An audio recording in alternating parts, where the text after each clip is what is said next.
Well, hello everybody, it's Richard here, and it's Tuesday the 26th, there we are to check, 26th of May today.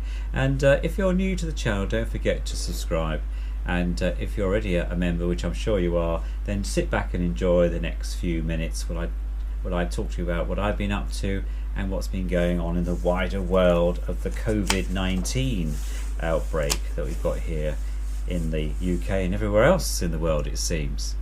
So so today it's been very warm. It's been about 26 degrees, 31 degrees at one point, and really nice. So much so that I actually fell asleep in the garden this afternoon. That's how relaxing it was. There wasn't too much of a breeze. I've been doing quite a bit on my my little Fiat 500 595 Abarth and Grigio, as I call him, and today I've been touching up the paint. The grey touch-up paint came through from eBay today. That was really helpful. So I was cleaning the bodywork anyway. I did that yesterday afternoon, and so I took the opportunity to just touch up all those places, all those stone chips.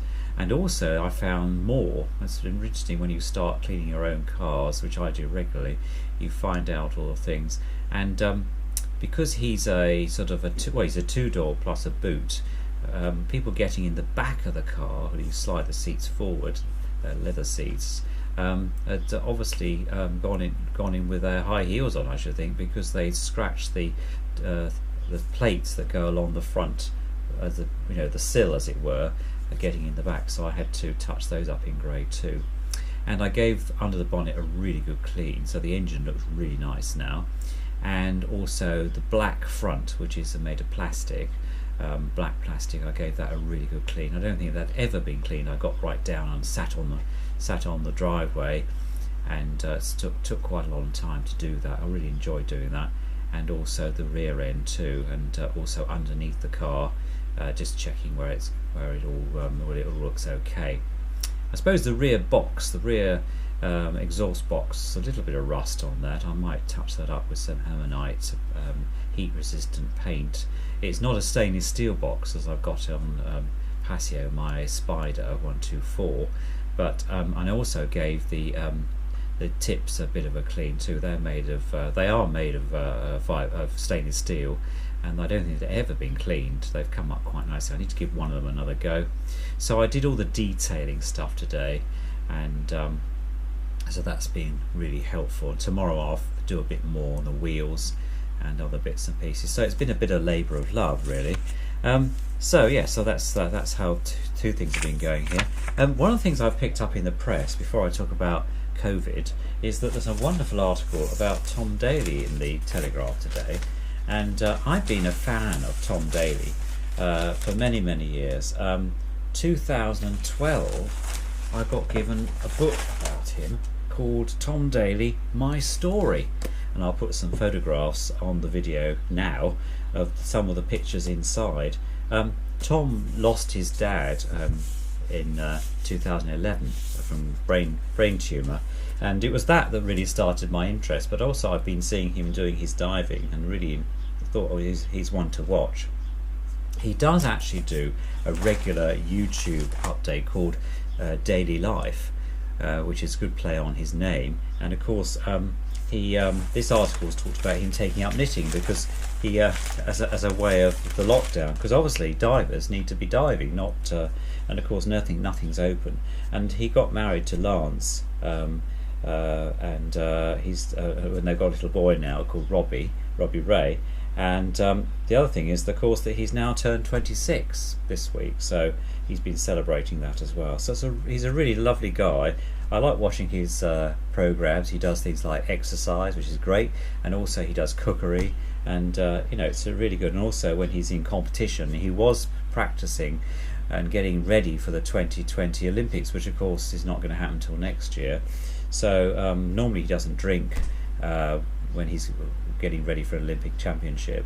So, but he's actually he'd been having a few glasses of wine as well, it says here. So it's a really good article in the Telegraph, and I just thought I'd give him a bit of a shout out, really, because he's a really nice guy, and he's one to watch, really, because I hope this year or next year now he will actually get a gold medal. He's got many medals, and he's got bronzes, but I'd like to see him actually, and he got a silver I think in one of the competitions, but the competition's really stiff, and the Chinese are really good. They're really good divers, and so when the 2012 Olympic was on, I used to make sure I tuned in to Tom, even though some of it was a bit late sometimes. But anyway, I just thought I'd mention him. You might have an Olympic champion that you follow. Johnny Peacock's another one. He's a Paralympic. I follow him, and Niall Wilson, who's a gymnast, along with Max Whitlock, who I could watch all day doing his when he's on the horse doing his bits and pieces. That's really good. And I follow Max also on Facebook, and occasionally he does a YouTube. Niall actually has his own channel as well, and that's quite funny, things he gets up to. So yeah, if you like fitness and that type of thing, you'd enjoy watching those. But I'll put a link to Tom's video channel, so if you're interested, on YouTube. So, but it's really good. So those are the things I was going to talk about then. And then the business of the morning, or the afternoon as it were. Total number of deaths in the UK today are 37,048. That's up by 134. And there's been there was 134 deaths since yesterday, because obviously we had a bank holiday. So the total positive tests we've had in the UK is 2,004 as of today. That's the testing they've done, positive tests that they've discovered. So 2004 tests positive for people with corona, and there are just over 8,000 people in hospital with COVID-19, and there have been 471 admissions since the 24th of the month. So there we go. The Office of National Statistics, interestingly, has said the actual deaths, these are diagnosed and not diagnosed, but they have an estimate, reckons it's something like 45,231. So slightly more than what the government actual figures are. But of course these are only estimates. And it looks like things are coming down if you believe everything you see. I think some of these has to be taken with a little bit of a pinch and salt. The big story, of course, in the press is still about Dominic Cummings, and it's on the front page of the Telegraph. This is still sapping up news-worthy stuff. I have to say I've stopped listening to some of it. Lots of MPs and people are getting, constituency MPs are getting over thousands of emails from their constituents saying this man should have gone. He's still in post. The fact he hasn't actually apologised, and there's some calls that that what will happen is that people will say, well, if it's all right for him to go 500 miles to Derby from London, then it's all right for us to break the lockdown. And I think that's, for those people that do that, well, I think are a bit short-sighted. And I do wonder what the mindset is for people that seem to be on Margate Beach and Southend Beach, when I certainly wouldn't be going to the seaside, when the government are advising that you should stay home, stay alert, protect the NHS and all the rest that goes with that. But there you go.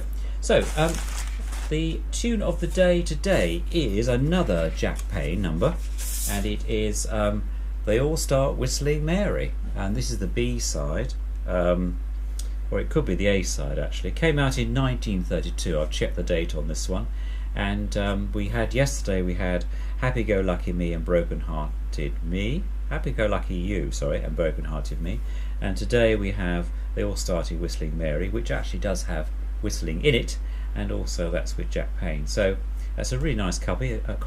Another one from my boyhood collection, and enjoy. So that's all from me today. Thank you for your comments. I've had some really nice comments. Thank you. Special thanks to Andrew, who said that I do not look fat, but I still look slim. Thank you, Andrew. You're my friend for life. And not that I do, it's just sometimes when you sit in this position, obviously you're in a sitting position, you can look a bit heavier. I have just had dinner. I had some very nice chicken today, and so that's probably why when you've eaten something, and I'm not a big eater, you see what I have on my plate, it's quite small. and it's all very healthy, then probably that's why some of the clothing makes you look a bit roundel, which is not really true. I'm not going to expose my stomach to you anyway, just I was going to do it then. Anyway, until tomorrow. Oh no, just before I go, the painter's been in today, and I've had the soffits and fascias painted, and he's been back. He was here yesterday, and he did 2 coats of undercoat or primer undercoat, and then he's put a top coat on today. The reason being that 2 years ago I had the house painted and they hadn't done any priming for the soffit and fascias, so the soffit, all the paint started to peel off within about a year. So I've got the painter back, and we did a strike deal together. So he's been back, and it's been lovely weather, and as he's outside he's social distancing by that, and he's done a really good job. So I put a picture of his van so you can see, and if you need anyone to do any painting, Mark's definitely your man. He's coming back July to do the lounge and dining room, which will be good, which means I will have to do some clearing out, I think. Not that those rooms are particularly heavily laden with furniture, but it's always best to move things out the cupboards, and then you can move the furniture into the middle of the room. And then I intend to have a new lounge and dining room carpet, because the one I've got down, would you believe, is 30 years old. But there you go. But it still looks very nice. I cleaned it this year with a vax machine, though it is starting to wear in places, and I have got some black tape to stop you tripping up occasionally. Sounds worse than it really is, but believe me, it'd be nice to have a nice new carpet. So once Carpet Ride's open, I will trot along and have a look at some samples. Anyway, that is all from me today. Thank you very much for watching. I hope you enjoyed that. I hope you'll enjoy the Jack Payne number, They All Go Whistling Mary, and I will see you tomorrow for another update. Take care, all the best, bye for now.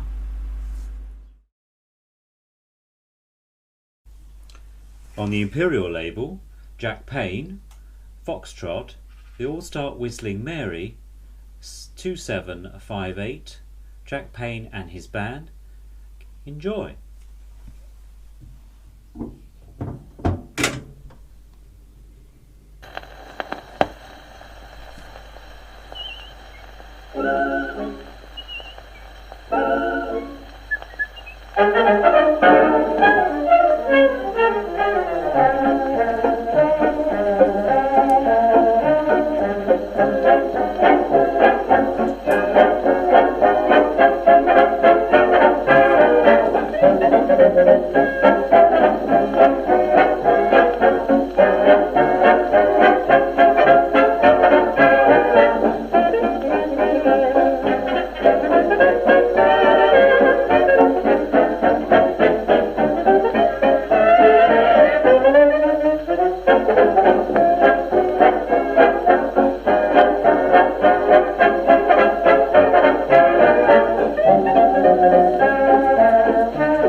Down our street there's a sweet little girl whose name is Mary. All the fellows for her are ready to fall.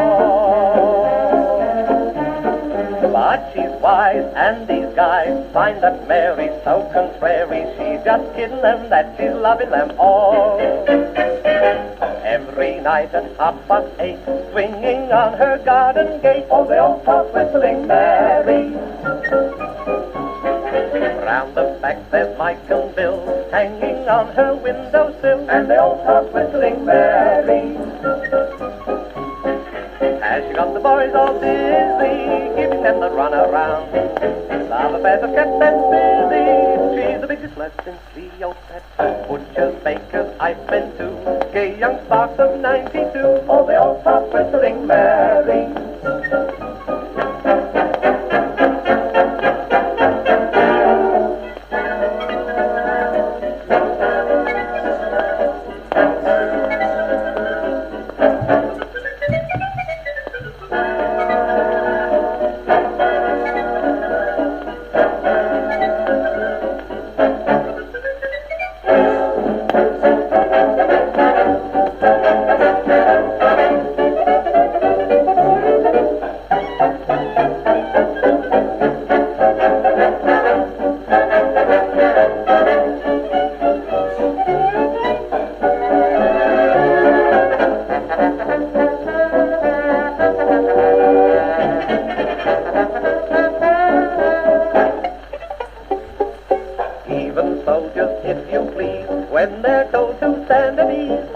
the bristling berry.